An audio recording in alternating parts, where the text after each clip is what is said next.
আজকে হেফাজতে ইসলাম সহ যারা নিজেদেরকে ইসলামী রাজনীতিবিদ বলেন, উলামায়ে হাক্কানি রব্বানি, তাদেরকে যেই নামে গ্রেফতার করা হোক তারা অবশ্যই মাজলুম।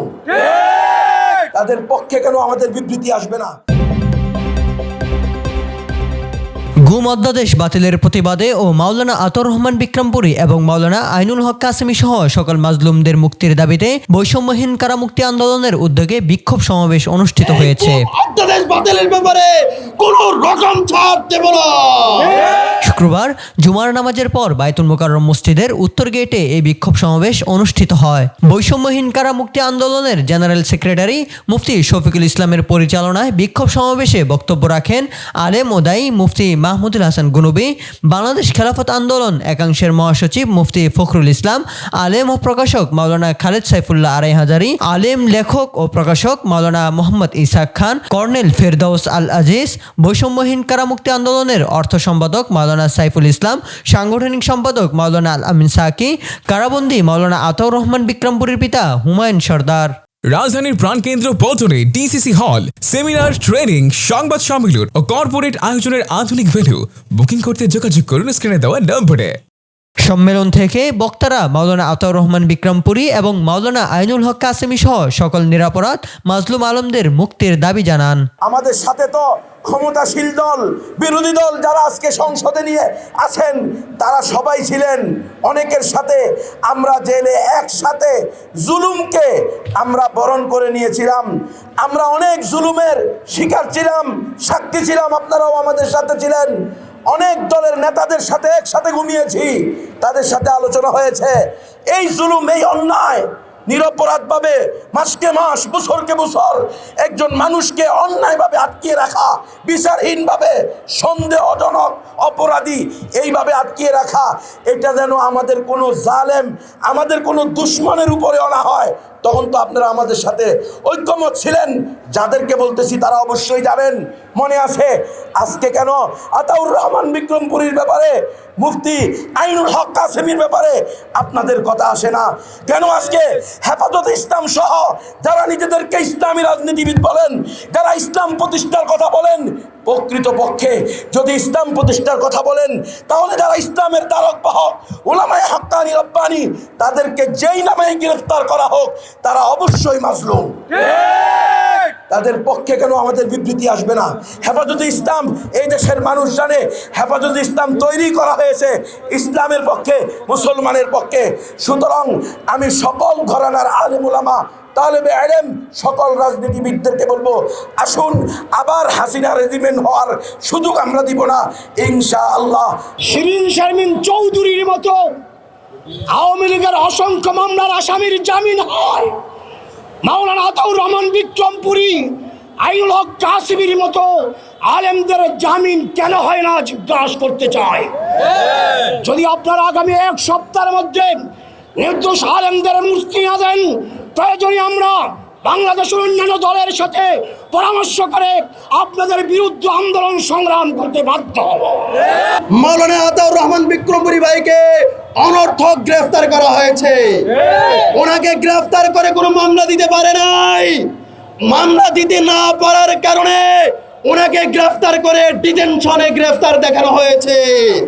তারপর ওনাকে আটক করে তারা ষড়যন্ত্র করতে থাকে কোন মামলায় তাকে ফাঁসানো যায়। কোনো মামলা দিতে না পেরে অবশেষে প্রথম আলো, ডেইলি স্টারের অজ্ঞাতনামা 300-400 আসামির মধ্যে মাওলানা আতাউর রহমান বিক্রমপুরীর নাম গ্রেফতার হওয়ার 2 মাস পরে যুক্ত করা হয়েছে।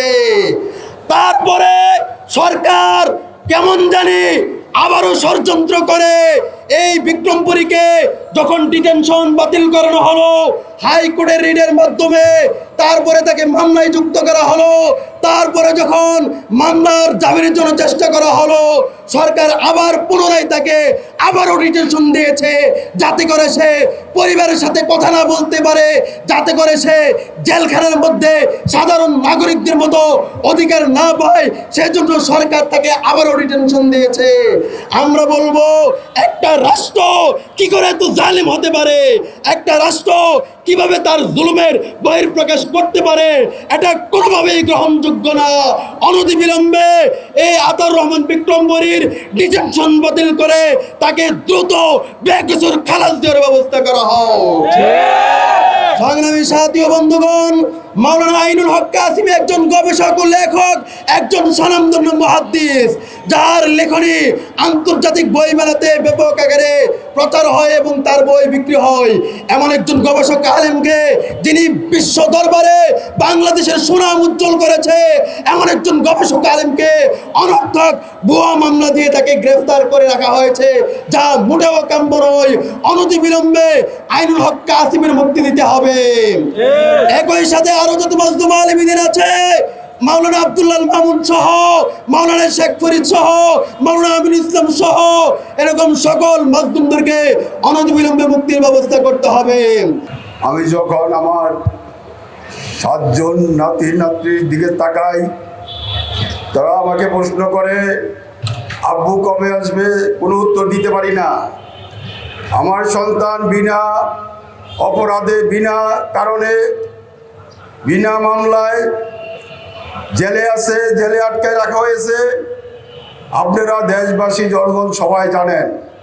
অন্ততপক্ষে আমার এই শিশুদের জন্য হইল তার জামিনের ব্যবস্থা করুন।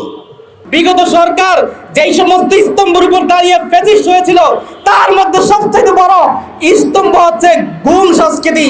আর এই বর্তমান সরকারও সেই গুম সংস্কৃতিকে চালু করে, সে আইনকে বাতিল করে বর্তমানে আমাদেরকে জানান দিচ্ছে যে আমরা এক ফ্যাসিস্ট গেছে নতুন ফ্যাসিস্ট হিসেবে রূপ ধারণ করতেছি।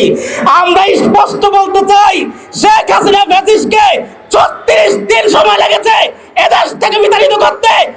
স্বরাষ্ট্রমন্ত্রীরা বর্তমান সরকারের গদিতে যারা বসে আছো, আমাদের সুস্পষ্ট বাণী শুনে রাখো, তোমরা যদি এই আইনকে আবার পূর্ণবহাল না করো, তোমাদেরকে 6 দিন লাগবে না তোমাদের গদি থেকে তাড়িয়ে ওয়াশিংটন পাঠিয়ে দিতে।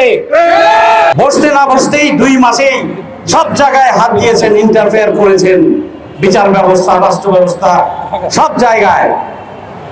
কেন এত তাড়াহুড়া কিসের? আপনারাও কি পালাতে পারবেন? মনে করেছেন লুটে পড়ে খেয়ে পালিয়ে যাবেন? সরি, সেটা হবে না। ওই একবার গিয়েছে, বাট এবার জনগণ কাউকে পালাতে দিবে না। আমরা দেখেছি জামাতি ইসলামের একজন নারী কর্মীকে ফেসবুকে একটা পোস্ট শেয়ার করবার পর যখন তাকে বন্দী করা হয়েছিল, তখন জামাতের নেতাকর্মীরা সংসদে দাঁড়িয়ে তার মুক্তি চেয়েছে এবং সেই ধারাবাহিকতায় 24 ঘন্টার মধ্যে তার মুক্তি দিতে বাধ্য হয়েছে সরকার। দুঃখ লাগে, হেফাজতের মতো এত বড় একটা সংগঠন আইনুল হক কাসেমির মুক্তি চায়, কিন্তু আজকে কতদিন পেরিয়ে গেল, 2 সপ্তাহেরও বেশি হয়ে গেল, কিন্তু এখনো পর্যন্ত সরকারের তরফ নড়ে না।